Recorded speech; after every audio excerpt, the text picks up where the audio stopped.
से जीवन नाश कर रहे हैं। तो कहने का भाव ये है कि ये जो सत साधना बाप कर रहे हो, ये दास ने सीडी बना रखी है और ज्ञान की हार्ड डिस्क बनने लग रही है सारी। ये सुरक्षित हो जाएंगी, सेव हो जाएंगी सबके कंप्यूटरों में।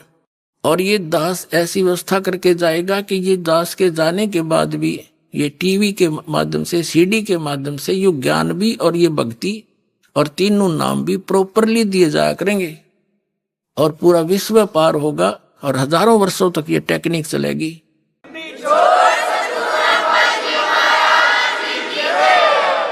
और संत की शब्द की शक्ति होती है, जो कह दिया वो फाइनल होया करे, उसमें वो काम करेगी। फिर वो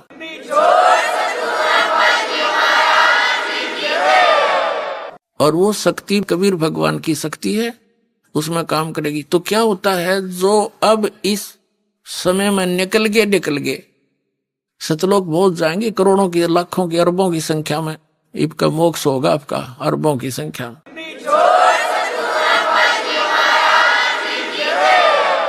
और जो रह गए बच गए, नहीं पार हो पाए, पैर फिसल गया, या भक्ति तो इतनी गजब की बन गई, उनका तो ढेर लग गया पुनों का, तो फिर यू काल भगवान आपको पृथ्वी पर नहीं आने देगा, क्योंकि पृथ्वी पर आकर ही आपका भक्ति मार्ग शुरू होगा।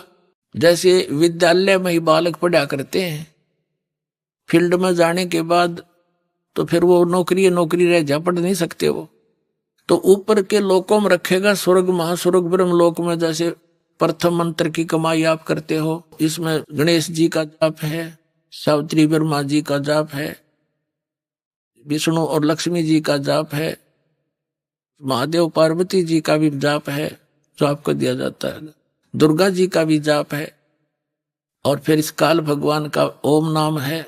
देखो पुण्यात्माओं, कई भक्त विचलित हो जाते हैं कि जो सतनाम देते हो उसमें भी ये ओम मंत्र है, उधर प्रथम नाम देते हो उसमें भी ये मंत्र है, दूसरे भी मंत्र है। तो पुण्यात्माओं, जैसे एक व्यक्ति का नाम था मांगेराम, और उसने अपनी लड़की का ब्याह कराया, उस लड़की के पति का भी नाम मांगेराम। तो नाम से नहीं, जिसका